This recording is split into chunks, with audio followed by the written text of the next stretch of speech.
Padre, estamos agradecidos a ti porque tú nos has traído en este día y hemos venido, Señor, con el propósito de acercarnos a ti, a tu pueblo y en especial a tu palabra.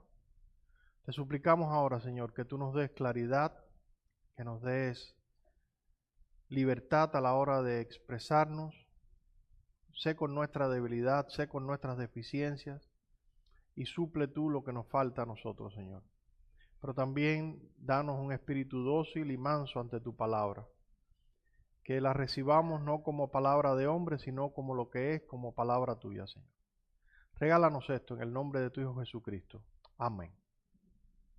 Bien, hermanos, como la mayoría sabe, seguimos inmersos en nuestra serie de clases que hemos llamado Panorama del Antiguo Testamento, cuyo objetivo, como ya hemos dicho anteriormente, es dar un vistazo panorámico, rápido, a vuelo de pájaro, por encima de esta porción de las Escrituras, el Antiguo Testamento. Dentro del panorama del Antiguo Testamento, hemos estado viendo ya por 7 semanas los libros poéticos. Básicamente de eso hemos estado hablando en nuestras clases, en este último bloque de clases, de los cuales, dentro de estos libros poéticos, hasta ahora, nosotros hemos visto primero el libro de Job, luego el libro de los Salmos, y la semana pasada nosotros comenzamos a considerar el libro de Proverbios, que si Dios nos lo permite, vamos a estar concluyendo hoy, si el Señor nos ayuda. Y dentro de este tema del libro de Proverbios, nosotros estuvimos viendo algunas consideraciones generales del libro. Eso fue lo que vimos en nuestra clase anterior. Básicamente estuvimos examinando esto. Y básicamente vimos 4 aspectos, 4 consideraciones generales sobre el libro. Primero estuvimos hablando del tipo de literatura y cuál decíamos que es el tipo de literatura del libro de Proverbios. Es una literatura sapiencial, exactamente. Básicamente de eso se trata. Explicábamos que no todos los libros poéticos son sapienciales. Eso lo vimos en la clase pasada y no vamos a detenernos en esto. Luego vimos también el tema del libro. ¿Cuál es el tema del libro de Proverbios? La sabiduría. Es un libro que básicamente fue escrito para la sabiduría. Si vamos a Proverbios capítulo 1, versículos del 1 al 6, no lo vamos a leer por razón de tiempo, pero ahí básicamente el autor expone, nos deja saber cuál fue su propósito para entender sabiduría, para conocer razones prudentes, para recibir el consejo, la prudencia, el juicio, la equidad. Es para dar sabiduría o para poner al acceso, a la mano de todos la sabiduría en sus diferentes facetas, en sus diferentes áreas. Ahora, como decíamos, dentro de la sabiduría o dentro de los libros de sabiduría, el libro de Proverbios no es único. Hay muchos otros libros de sabiduría popular que se han escrito a lo largo de la historia. Sin embargo, hay algo que distingue al libro de Proverbios del resto de los libros de sabiduría, y es el origen de esa sabiduría. ¿Cuál es el origen o la fuente de esa sabiduría, según decíamos en la clase anterior? Es el temor de Jehová. El principio de la sabiduría es el temor de Jehová. Ese es el origen, es de donde procede, de donde sale. No es simplemente un libro escrito por gente exitosa a la que le fue bien para que nosotros también sigamos algunos de sus consejos y eventualmente nos vaya bien. No, Proverbios es una sabiduría, pero de sabiduría que fluye de hombres que temen a Dios o que temieron a Dios y que se condujeron en ese contexto, a la luz o amparados de ese temor de Dios. Luego vimos lo relacionado con el autor del libro. ¿Quién decíamos que era el autor del libro? Bueno, hay varios autores, se atribuye mayoritariamente a Salomón. Salomón podríamos decir que escribió alrededor del 90% del libro. Sin embargo, también veíamos en nuestra clase que aparentemente hay un grupo de sabios que escribieron la porción que va desde el 22:17 hasta el 24:34. Luego un grupo de escribas del rey Ezequías que tomaron 200 años después de la muerte de Salomón de Proverbios y los incluyeron en el libro.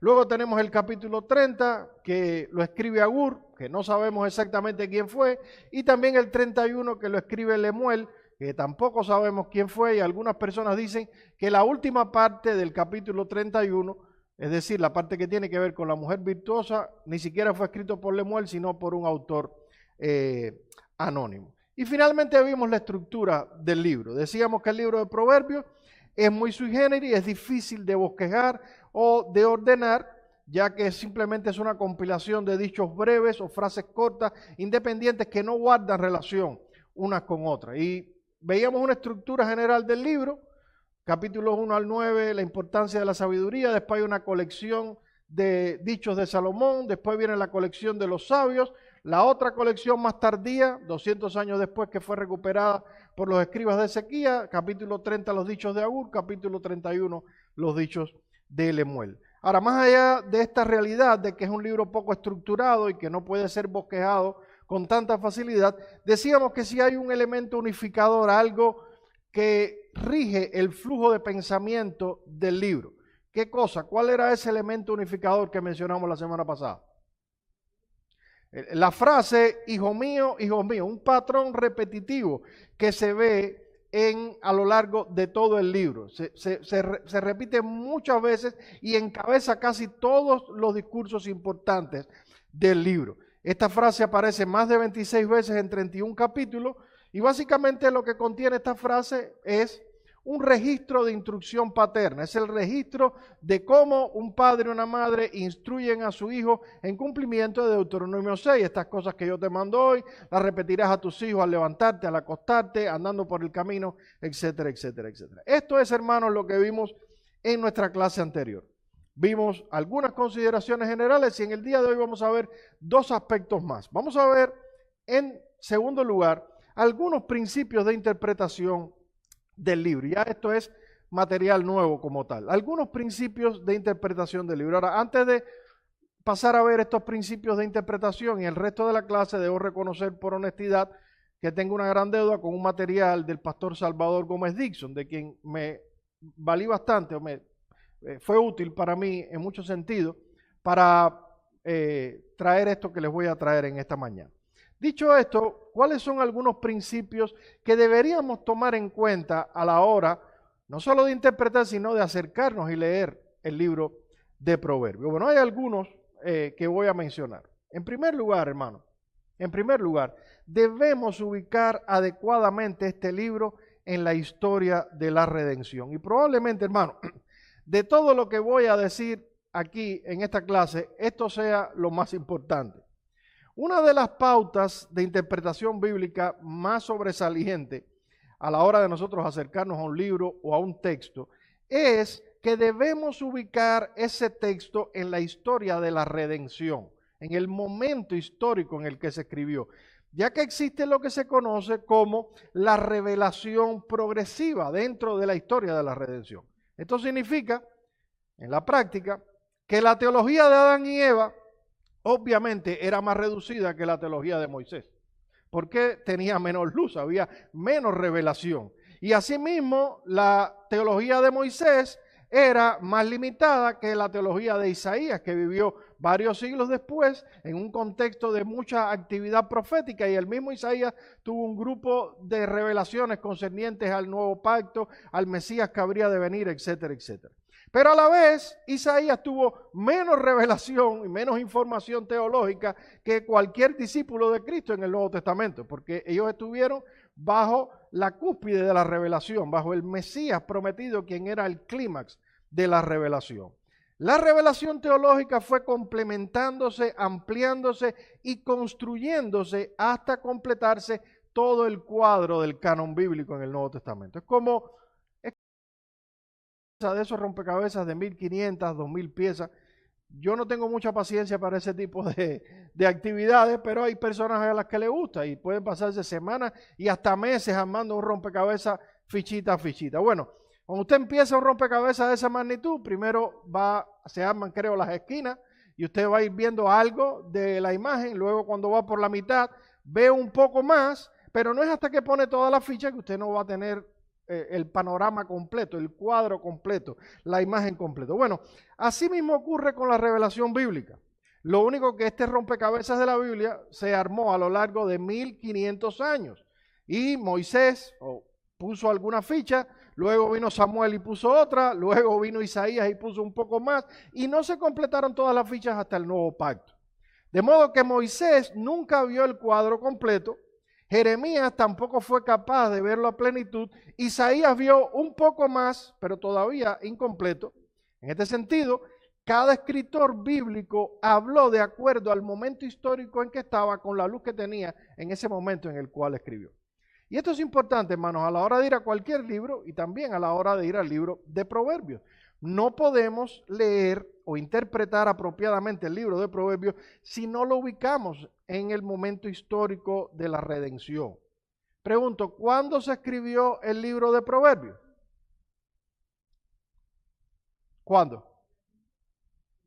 Bueno, sí, un periodo, pero ese periodo sí puede ser enmarcado en el periodo de la monarquía. Pero si queremos ser más amplios todavía, el libro de Proverbios se escribió bajo el antiguo pacto, bajo la ley. En el Antiguo Testamento, bajo la ley. Quizás alguien diga, bueno, William, pero no insulte mi inteligencia. Claro que sé que el libro de Proverbios se escribió bajo el Antiguo Testamento y bajo la ley. El problema es, hermano, que en la práctica muchas veces olvidamos eso, que parece tan obvio y que parece tan conocido, y usamos los proverbios como si fuesen parte del evangelio y no como si fuesen parte de la ley de Dios. ¿Cómo así? Bueno, muchas veces cuando usamos el libro de Proverbios lo hacemos de manera legalista.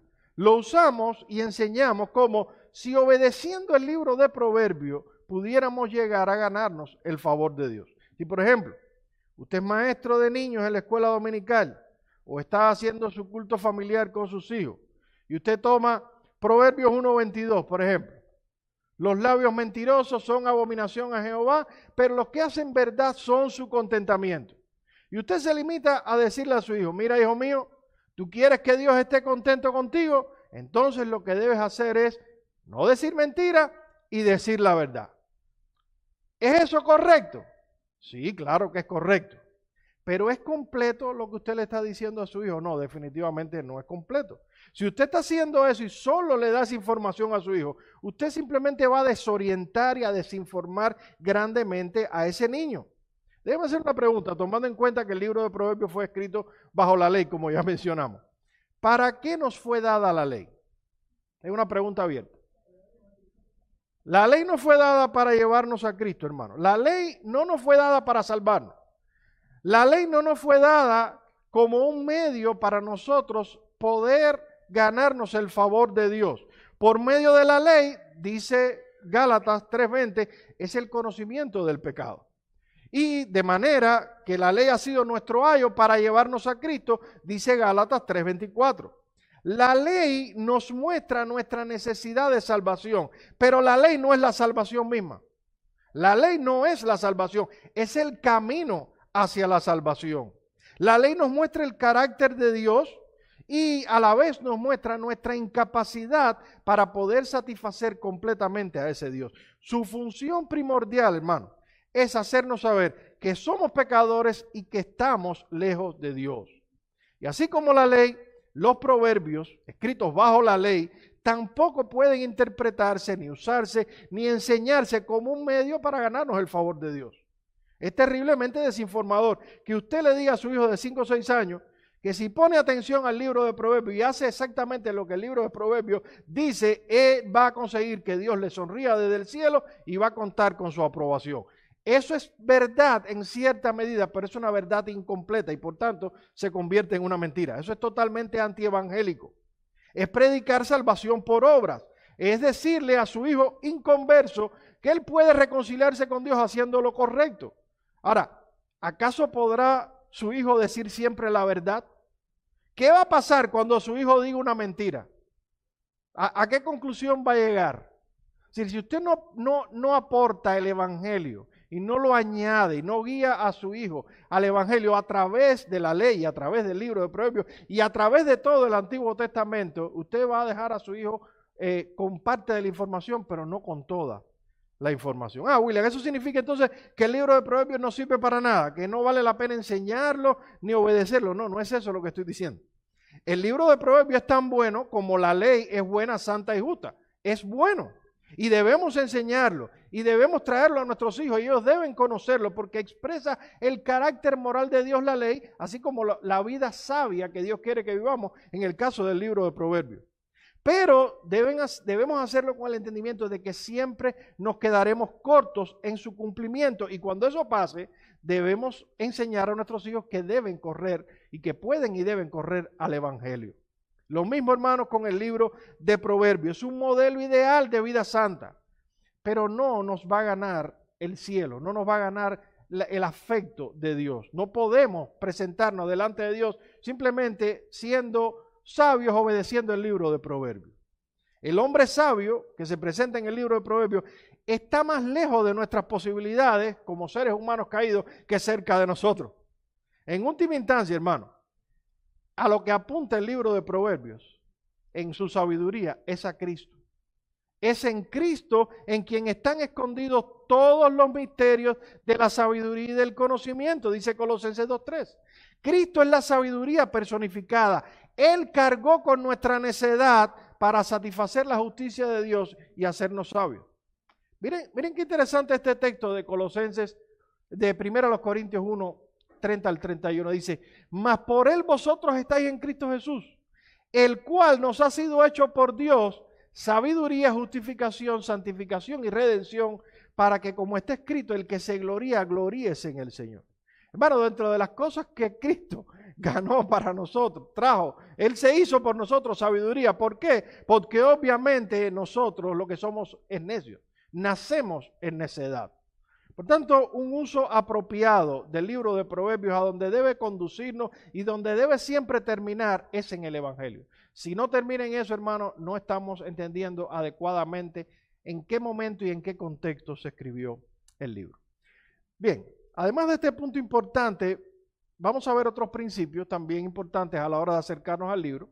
En segundo lugar, también debemos entender, al acercarnos al libro de Proverbios, la distinción entre promesas y principios generales. Y esto también es vital, mis hermanos. Proverbios no es un libro de promesas, es un libro de dichos de sabiduría. Es un libro de principios generales de sabiduría extraídos de la experiencia de hombres piadosos que pusieron por escrito lo que ellos veían que comúnmente sucedía en su contexto, desde su perspectiva como creyentes, amparados en el temor de Dios. Pero no es un libro de promesas. Yo recuerdo de niño que algunos de mis familiares que eran creyentes tenían esas famosas cajitas de promesas.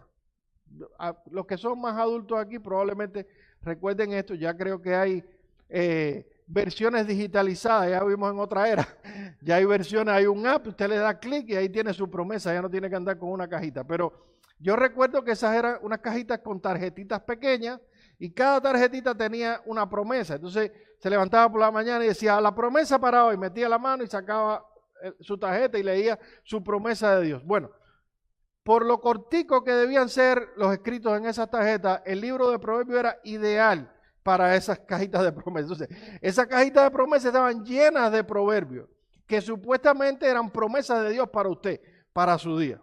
Mira, sea que lo use de forma digital o en la cajita, déjeme decirle que le han engañado, porque el libro de promesa, el libro de Proverbios no es un libro de promesas, es un libro de principios generales, pero no es un libro de promesas.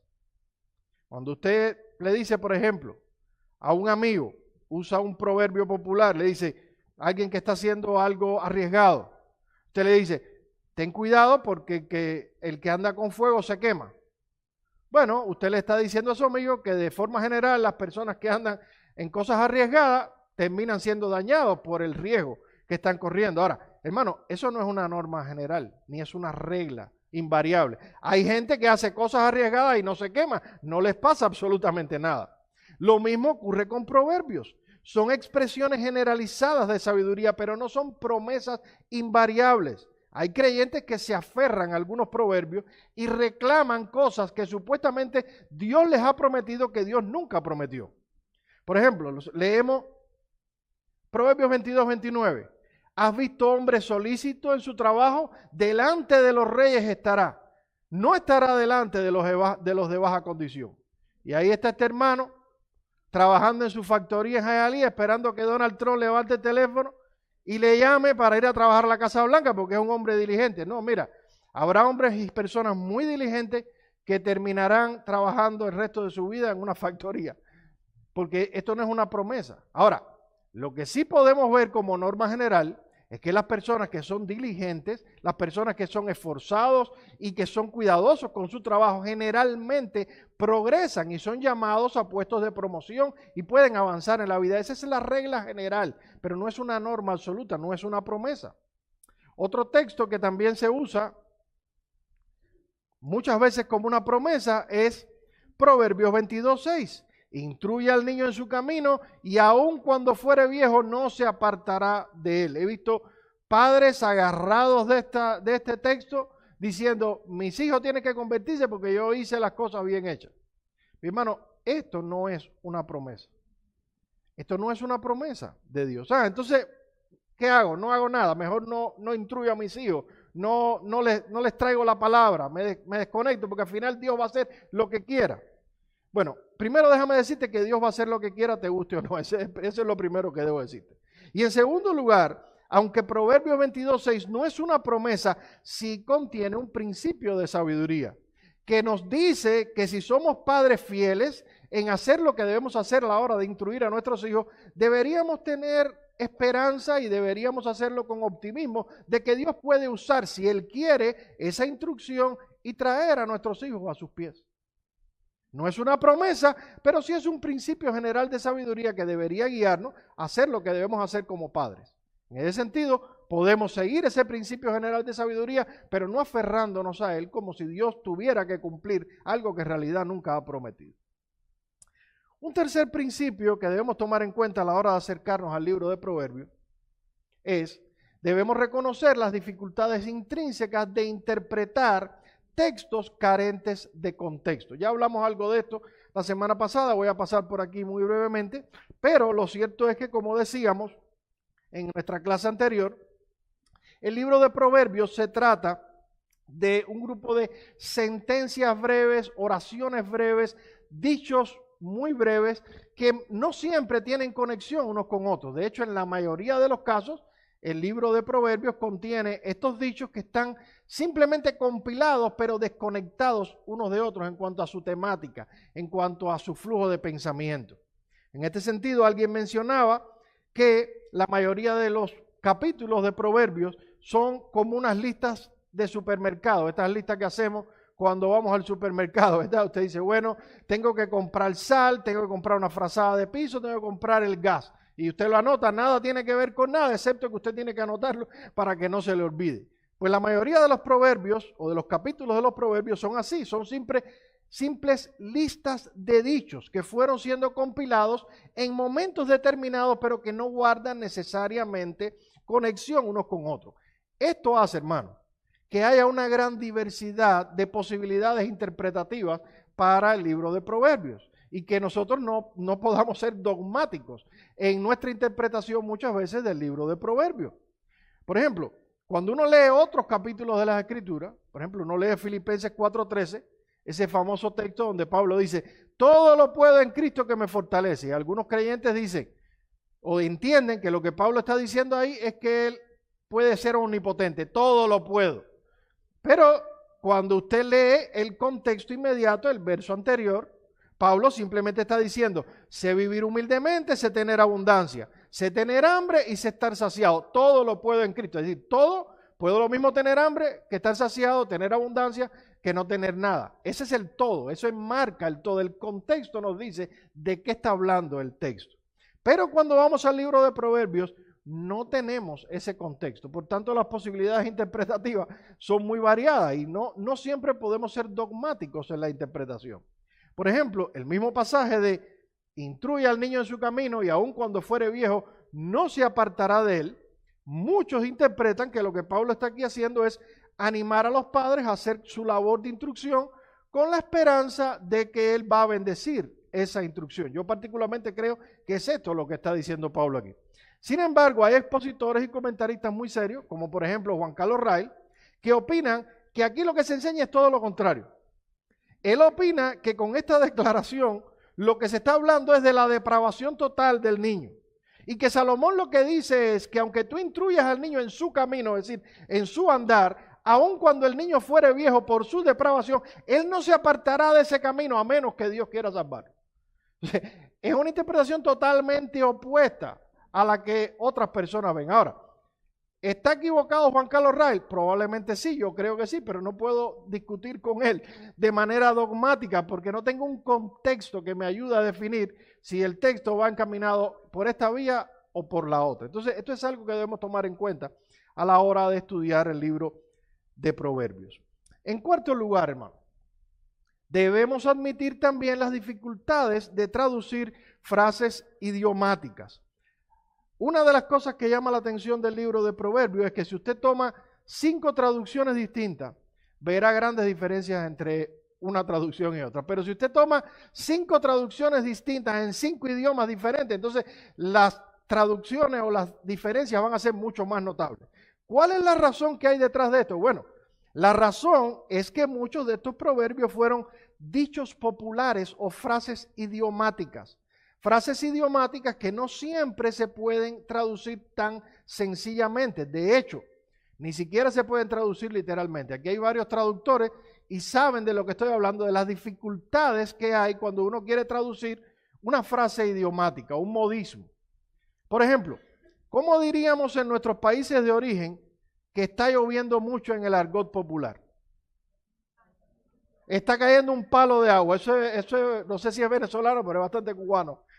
¿Qué otra manera? Está lloviendo a cántaro. Raíles de punta y así. Ahora, ¿cómo se dice en Estados Unidos? Que está lloviendo gatos y perros. Esa es la manera de decir que está cayendo un gran aguacero. Ahora, ¿usted se imagina a un chino dentro de 2500 años traduciendo un libro escrito por nosotros aquí en esta época y intentando traducir que están lloviendo gatos y perros? Definitivamente sería bastante complicado para él. Bueno, hermano, los modismos o frases idiomáticas son muy comunes en el libro de Proverbios y no siempre es tan fácil para los traductores arribar a una conclusión exacta o tener un consenso en cuanto a cómo traducir.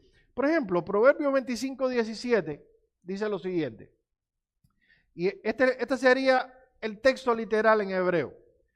Haz precioso tu pie de la casa de tu amigo, no sea que se harte de ti y te aborrezca. Eso es lo que dice el texto en hebreo. Ahora, no hay ninguna versión en español que haya traducido literalmente lo que dice el texto.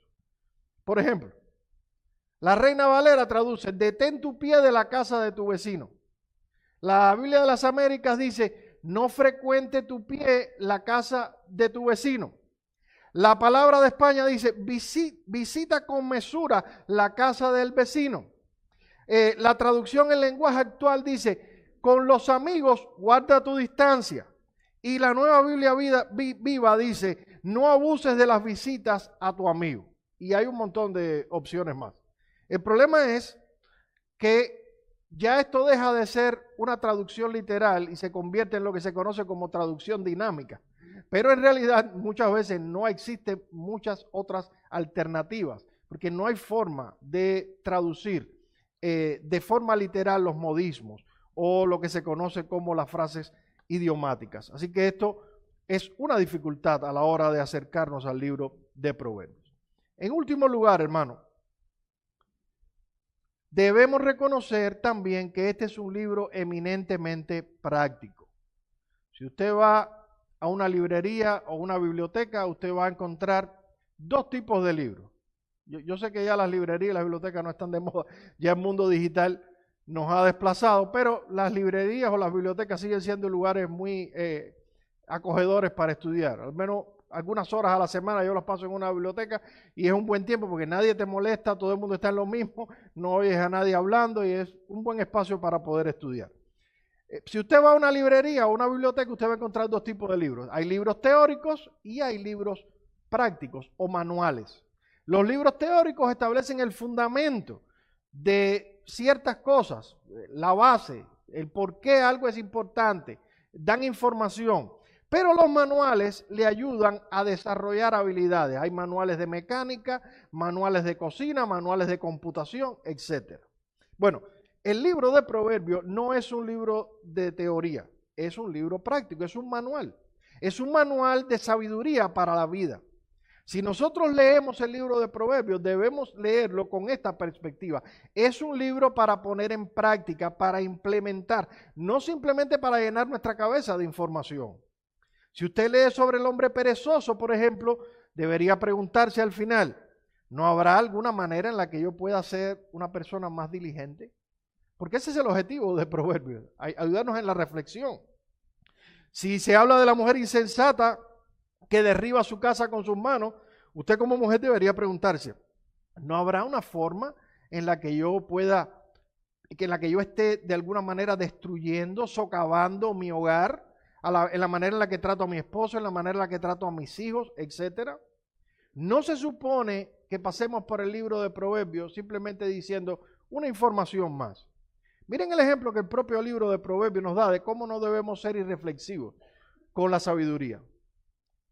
Dice Proverbios 24, del 30 al 34, dice, pasé junto al campo del hombre perezoso y junto a la viña del hombre falto de entendimiento. Y he aquí que por toda ella habían crecido espinos, ortigas habían ya cubierto su faz y su cerca de piedra estaba destruida. Miré y lo puse en mi corazón, lo vi y tomé consejo, un poco de sueño, cabeceando otro poco, poniendo mano sobre mano para dormir, así vendrá como caminante tu necedad y tu pobreza como hombre armado. Este hombre vio este cuadro de sabiduría y ¿qué dijo? Lo vio y siguió de largo. ¿Qué hizo? Noten el verso 32. Dice, miré y lo puse en mi corazón, lo vi y tomé consejo. Hermano, para eso es el libro de Proverbios. Para que podamos ver estos cuadros de sabiduría y podamos tomar consejo y ponerlo en nuestro corazón y preguntarnos, ¿hay algo de lo que he aprendido que me puede servir a mí? Ese es el objetivo del libro de Proverbios, es un manual. Me preocupa, hermano, cuando veo creyentes que les encanta hablar, estudiar, discutir de teología, pero esa teología nunca aterriza a la vida práctica. Les encantan las cosas difíciles. ¿Cuántas mordidas le dio Eva a la fruta antes de que Adán la mordiera? Y preguntan ese tipo de cosas, pero no tienen la misma solicitud en cosas y en asuntos prácticos. Hermano, la teología que no se vive, lo único que produce es orgullo, no produce otra cosa. Pablo dice en Colosenses 1:10 que el conocimiento de Dios es para que andemos como es digno del Señor, agradándole en todo, llevando fruto para toda buena obra. Si nuestro conocimiento de Dios no nos sirve para eso, créame que nos está haciendo más daño que bien. Entonces, es bueno que estudiemos teología, es bueno que estudiemos la Biblia, que seamos profundos, pero eso es solamente para que ese conocimiento nos sirva para algo. Debe llevarse a la práctica ese conocimiento. Bien, hermanos, se podría decir muchas más cosas sobre esto, pero tenemos un tiempo limitado y todavía hay un aspecto de nuestra clase en el que queremos avanzar. Ya vimos entonces algunas consideraciones generales, vimos algunos principios de interpretación del libro de Proverbios. Permítanme ahora mencionar algunos personajes relevantes dentro del libro de Proverbios. Muy a pesar de que Proverbios no es un libro histórico ni es un libro narrativo, no obstante es un libro lleno de personajes. El autor presenta una serie de cuadros o imágenes donde nos trae estos personajes para que podamos verlos y podamos aprender de ellos. ¿Cuáles son algunos personajes que encontramos en el libro de Proverbios, por ejemplo? Es una pregunta abierta. ¿Quién? ¿El necio? ¿El perezoso? ¿El entendido? ¿El iracundo? ¿La mujer extraña? etcétera. Pudiéramos mencionar un montón de personajes. Ahora, de todos esos personajes o individuos que se mencionan en el libro de Proverbios, por lo menos hay 4 que sobresalen. Y quiero concentrarme en esos 4 porque creo que son importantes dentro del libro por su temática. Me refiero al hombre sabio, al hombre simple, al hombre necio y al hombre burlador. Hay más personajes y también son importantes dentro del libro, pero por la incidencia de estos personajes y por la temática del libro, estos son los más sobresalientes. De hecho, la incidencia es bastante alta. El sabio se menciona 45 veces, el simple se menciona 19 veces, el necio 49 veces, el burlador 17 menciones. Estos solo son menciones directas. Hay muchas alusiones y hay muchas otras referencias indirectas a este tipo de personajes. Ahora, denme unos minutos para revisar estos personajes, cada uno por separado. Creo que vale la pena tomar en cuenta algunas cosas sobre estos personajes. Primero, el sabio. ¿Quién es el sabio en el libro de Proverbios? Bueno, en el libro de Proverbios se usa el término Jacán, para sabio, mayoritariamente ese término, y se refiere a alguien con experticia o alguien con destreza, a alguien con un conocimiento probado en una materia. Ahora, como ya mencionamos la semana pasada, el sabio no es necesariamente el individuo más inteligente, ni es el intelectualmente más capacitado de todo. La sabiduría en el libro de Proverbios no está necesariamente vinculada a la inteligencia o a la capacidad intelectual, aunque tampoco se opone a ella. Un individuo puede ser inteligente y sabio, pero también puede ser sabio sin tener una gran capacidad intelectual. El tema, hermanos, es que la capacidad intelectual la traemos de nacimiento, es un regalo que se nos da. En cambio, la sabiduría es algo de lo que somos moralmente responsables de buscar. Hay una distinción en ese sentido. Hay lo que se llama coeficiente intelectual. Cada uno de nosotros viene con un coeficiente intelectual de fábrica. Algunos tienen un coeficiente intelectual excepcionalmente alto, como Albert Einstein o como Leonardo da Vinci, que era un genio para su época. Esa gente son excepciones. Otros tienen un coeficiente intelectual estándar y otros tenemos un poquito menos de coeficiente intelectual. Ahora, no es inmoral ni pecaminoso tener un coeficiente de intelectual medio o bajo. Eso es lo que nos tocó, es lo que Dios nos dio. Pero, independientemente del coeficiente intelectual y de la capacidad que tú tengas y de que puede ser mejorada y cultivada, obviamente siempre dentro de los límites que Dios te ha dado, no obstante a eso, tú sí eres responsable de buscar y procurar la sabiduría. Eres responsable moral por la sabiduría. No eres responsable de tu capacidad intelectual, pero sí eres responsable de tu sabiduría. De hecho, hermano, nosotros nacemos en cero de sabiduría. La Biblia dice, la necedad está ligada al corazón del muchacho. Eso significa que los niños nacen con cero sabiduría. Y lo que la Biblia llama es a que nosotros como padres y ayudemos a nuestros hijos a ser sabios y que nosotros como necios busquemos la sabiduría. De hecho, el libro de Proverbios es un llamado completamente a buscar la sabiduría y a hacerlo con diligencia. Proverbios 8, por ejemplo, se presenta la sabiduría llamando a los jóvenes y llamando a los faltos de cordura. Y ahí les dice, yo amo a los que me aman y me hallan los que temprano me buscan.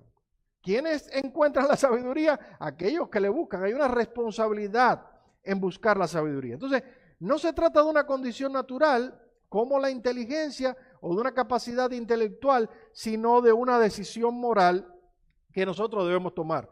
Debemos buscar la sabiduría, aunque también podemos rechazarla. La sabiduría puede ser buscada, la sabiduría puede ser rechazada.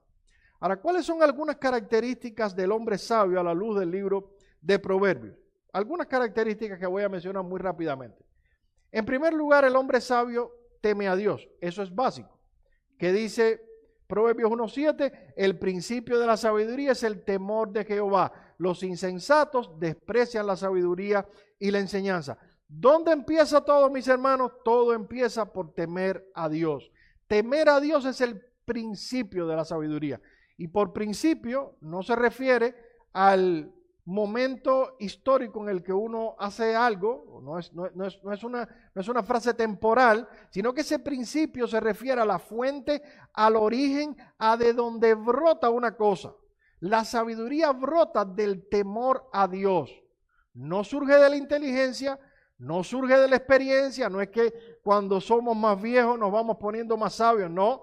Hay gente que cuando se pone más vieja se pone más necia. Y eso se ve muy claramente. De hecho, en la adultez vamos cogiendo algunos caprichos que no teníamos de joven.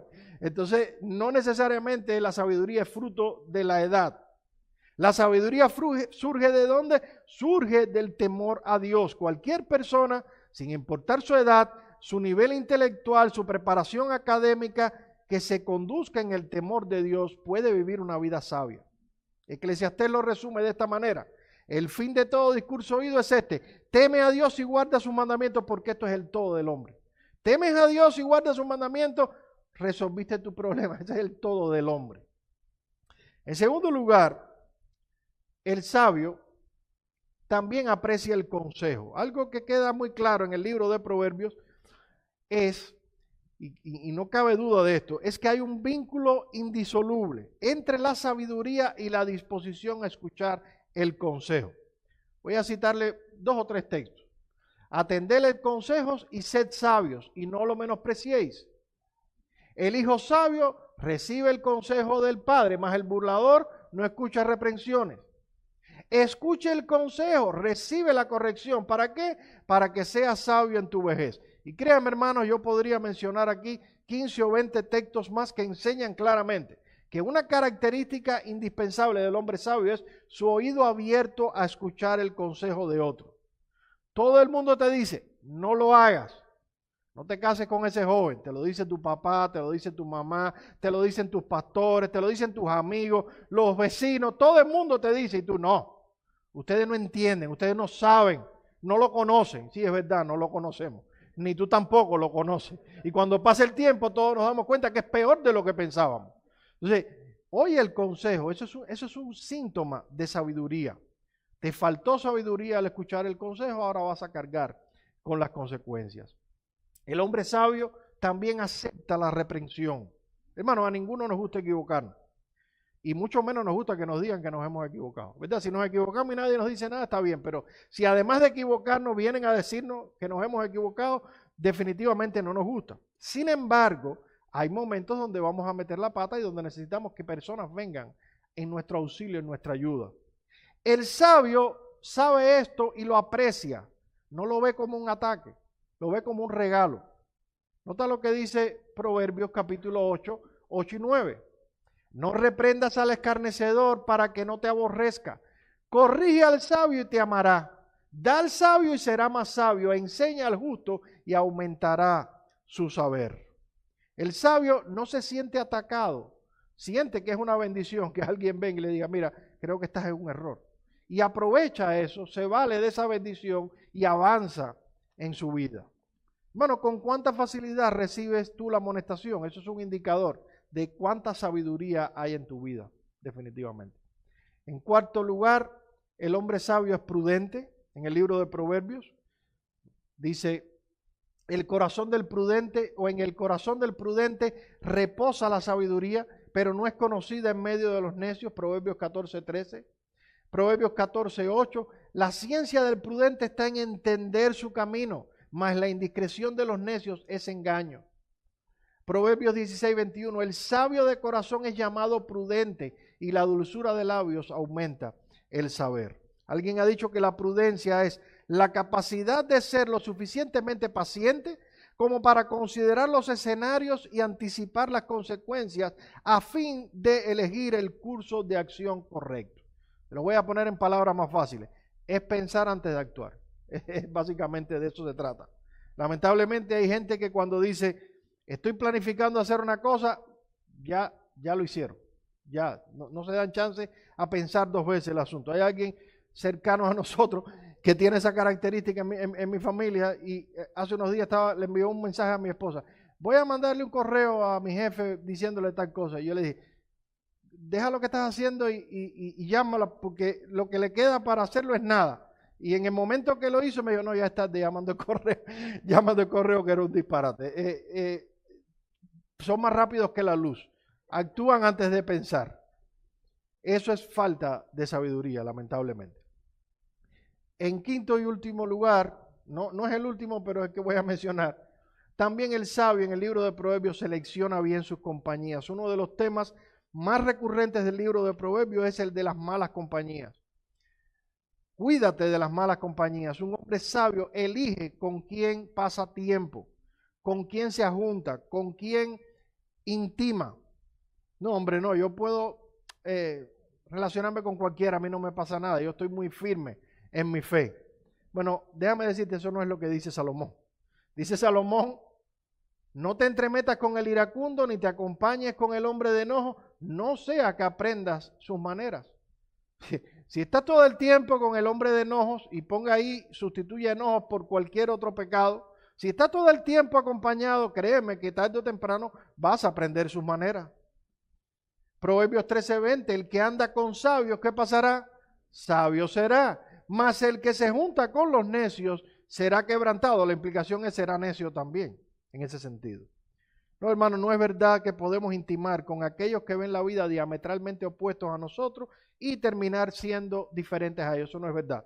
Lo que dice Pablo en el Nuevo Testamento es que las malas conversaciones corrompen las buenas costumbres. Y anoche pensaba en esto y decía, bueno, el mundo ha cambiado. Ahora ya no tenemos tantos amigos reales, ¿verdad? Ya no hay tanta relación social. Ahora somos más de las redes sociales. Bueno, hermano, mira, si usted pasa horas intimando en las redes sociales con gente que piensa diametralmente opuesto a usted, y de alguna manera, créame, eso va a terminar moldeando también su pensamiento. Es otra versión, es una versión 2.0 de problema, pero sigue siendo el mismo problema. Hay muchas más cosas, hermanos, que pudiéramos decir de este hombre sabio del libro de Proverbios, pero queremos avanzar y terminar nuestra clase y nos quedan 3 personajes que queremos mencionar más. El simple, el necio y el burlador. El simple, el necio y el burlador. Con relación a estos personajes debo decir que no son necesariamente 3 individuos distintos, sino que son fases en evolución de una misma persona. El simple, el necio y el burlador son fases evolutivas de un mismo personaje. Vamos a ver esto con más claridad. Primero el simple. El simple. ¿Quién es el simple? Bueno, el término hebreo que se usa en el libro de Proverbios es petit y está vinculado al término con estar abierto. ¿Quién es el simple? Es alguien que está abierto. ¿Abierto a qué? Abierto a lo que venga. Sí, no tiene filtro. Dice Pablo Hoff, da la idea de un individuo fácilmente engañable o seducible. Alguien que tiene la puerta abierta de par en par para que entre cualquier cosa. Vean cómo dice Proverbios 14:15. El simple todo lo cree. Ese es el principal problema del simple. Todo lo cree, está abierto a cualquier cosa.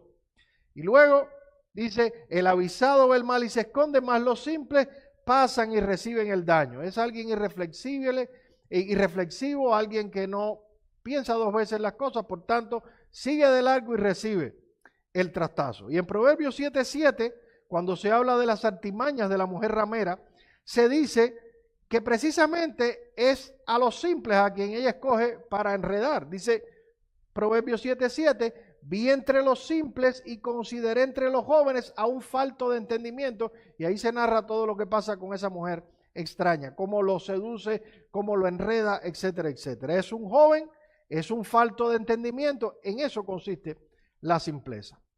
Ahora, hermano, este es un personaje que podría llenarnos de pena y de compasión. Podríamos decir, pobrecito el simple, es tan ingenuo. Sin embargo, debemos entender que el simple no es otra cosa que un necio en formación. ¿Qué es el simple? Es un necio en formación. Es el embrión de un necio. Dice Proverbios 1:32, que no habla de los simples tan inocuamente, dice, porque el desvío de los ignorantes, la palabra literal ahí como lo traduce la Biblia de las Américas, es simple, el desvío de los ignorantes los matará. No, la simpleza no es una simple tontería o torpeza que no tiene consecuencias, no, va a terminar con su vida, va a terminar matándolo. Hermanos, la ingenuidad y la incredulidad no son tan inocuas como pensamos. Cuando tú te tragas todo lo que te dicen en las redes sociales, todo lo que dicen en los noticieros, todo lo que dice la inteligencia artificial, y tú no tienes un pensamiento crítico, sino que tú estás abierto, tragando todo y tragando todo y tragando todo, debes saber que no solo estás haciendo el papel de tonto, también estás poniéndote en el peligro de terminar siendo un necio y en el peligro de ser dañado realmente. Lamentablemente nunca ha sido tan fácil en la vida manipular la mente de las personas como esta época en la que nosotros vivimos. Sobre todo a través de las redes sociales es muy fácil, y los medios de comunicación es increíblemente fácil burlarse de cualquiera y embaucar a cualquiera. Yo me indignaba hace unos días viendo un programa de televisión, un noticiero, de pasada lo vi, no que me senté a verlo, en un canal de televisión de latino de audiencia nacional en los Estados Unidos.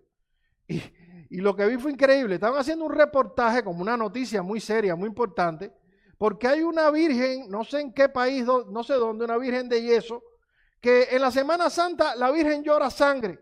Entonces, aparecía el camarógrafo ahí apuntando a la virgen con una virgen de yeso y un chorro de tempera aquí en el ojo, como si se ve que le metieron un brochazo, y diciendo, y gente llorando y gritando porque la virgen lloraba. Y yo decía, bueno, que haya gente ignorante que crea eso, está bien, pero que en nuestro país, en un canal de televisión, en una noticia importante, se ponga esto, de verdad, es increíble, es indignante. Ahora, hermano, ¿usted sabe por qué lo ponen como una noticia ahí? Lo ponen porque hay gente que se lo cree. Eso es lo grandioso. Hay gente que se lo creen. Hay montones de personas que son simples y creen cualquier tontería. Usted dice, hay vacas volando en el Westland Mall y suben una foto con inteligencia artificial y sacan la cabeza a ver si es verdad. Eso es simpleza y es el camino a la necedad. También tenemos al necio, que es ya un simple en fase evolutiva. El necio es el personaje más sobresaliente del libro de Proverbios. Se menciona 49 veces y hay muchas alusiones indirectas a él. No es otra cosa que un simple evolucionado a una fase superior. El problema del simple era la ingenuidad. El problema del necio ya es la obstinación. El término principal que se traduce como necio al español es quesil, que significa obstinado o insensato.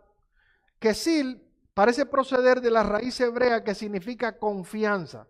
Y todo parece indicar que es la confianza en sí mismo, en lo que él piensa, en lo que él cree, en su manera de ver las cosas, lo que hace que el necio sea necio.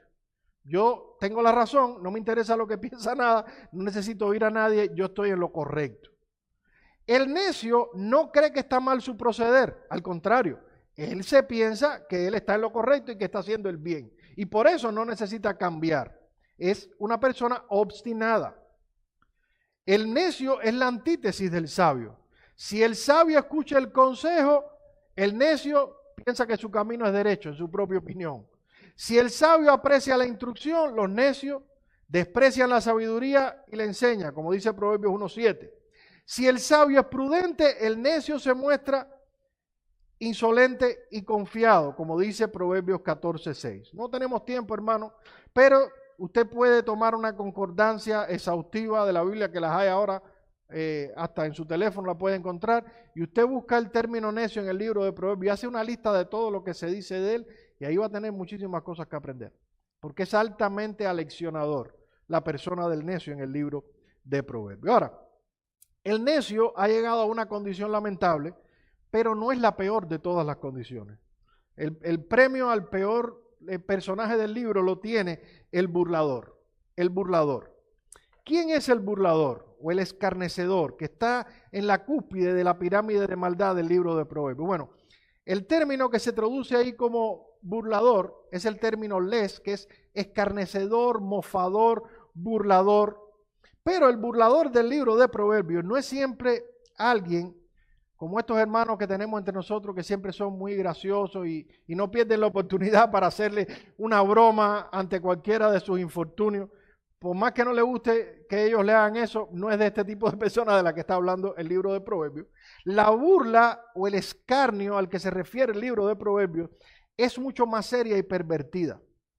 El escarnecedor se refiere con el escarnecedor, Salomón se refiere a ese personaje que ha descendido tanto en su necedad, que ya ha perdido toda sensibilidad espiritual, que ha pasado el punto de no retorno y que no está interesado en la sabiduría divina al punto de burlarse de ella.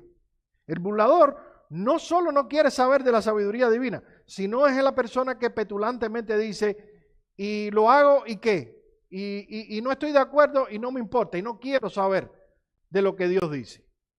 No por gusto Salomón lo presenta como un individuo teóricamente incorregible. Dice, no reprendas al escarnecedor para que no te aborrezca, corrija al sabio y te amará. Olvídate del escarnecedor, no pierdas tiempo, no eches las perlas a los puercos. Y en Proverbios 22:10 dice, echa fuera al escarnecedor y cesará la contienda, o saldrá la contienda y cesará el pleito y la afrenta. Quítatelo de encima, húyele al escarnecedor. El burlador no es más que un necio que pasó el punto de no retorno. Fíjense, el problema del simple es la ingenuidad, el problema del necio es la obstinación, el problema del burlador es la impenitencia. Es alguien que llegó a un punto ya de impenitencia, de no retorno. Hermano, qué pena es ver personas que tuvieron la sabiduría divina en sus manos, que estuvieron al acceso de la palabra de Dios y que pasaron por este camino de la simpleza a la necedad y de la necedad a la impenitencia del burlador. Eso es penoso, eso es lamentable. Hermano, el tiempo se ha ido, no tengo tiempo ni para conclusiones ni aplicaciones, pero no quiero terminar sin dirigirme a algunos jovencitos y otros no tan jovencitos que están entre nosotros aquí, que sus padres quizás le traen o que vienen voluntariamente cada domingo, pero que cierran sus oídos una y otra vez a la sabiduría. El libro de Salomón, el libro de Proverbios, a través de él Salomón clama, ruega, pide que pongamos atención a la sabiduría y que tú que eres joven y que hoy tienes la posibilidad y que todavía no has transitado por este camino de un simple a ser un necio y de un necio al punto de no retorno, el libro de Proverbios te llama a que no desperdicies la oportunidad de estar aquí y de recibir la sabiduría divina.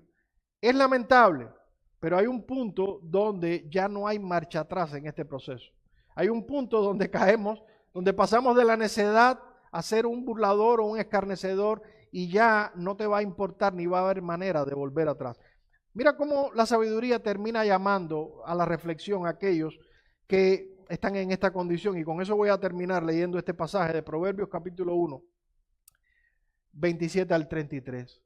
Dice, cuando viniere como una destrucción lo que teméis, y vuestra calamidad llegare como un torbellino, cuando sobre vosotros viniere tribulación y angustia, entonces me llamarán y no responderé. Me buscarán de mañana y no me hallarán, por cuanto aborrecieron la sabiduría y no escogieron el temor de Jehová, ni quisieron mi consejo y menospreciaron toda reprensión mía. Comerán el fruto de su camino y serán hastiados de sus propios consejos, porque el desvío de los ignorantes los matará y la prosperidad de los necios los echará a perder. Mas el que me oye habitará confiadamente y vivirá tranquilo sin temor del mal. Esa es la sabiduría pidiéndote. No dejes arrastrarte por la necedad. Pon atención, escúchame mientras hay tiempo y donde ya y no ha llegado el momento donde ya no hay vuelta atrás. Dios quiere que ninguno de los presentes deseche estas palabras, que son palabras de misericordia de Dios. El poder escuchar estas cosas aún a una edad donde no hemos descendido lo suficiente como para no volver atrás. Vamos a orar, hermanos, y así terminaremos nuestra exposición. Señor, una vez más te damos gracias por tu palabra, una vez más te damos gracias por las cosas que tú pones en nuestras mentes. Y gracias por la sabiduría que encontramos en este libro de Proverbios. Y recordamos ahora, Señor, nuestra propia necedad, nuestra necedad de origen y nuestra necedad práctica en nuestras vidas.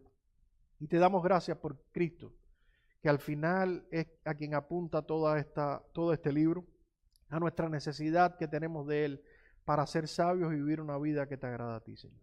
Ayúdanos, Padre, a tomar en cuenta estas cosas que hemos aprendido, a no ser irreflexivos, sino a escuchar la voz de la sabiduría. En el nombre de Cristo oramos. Amén.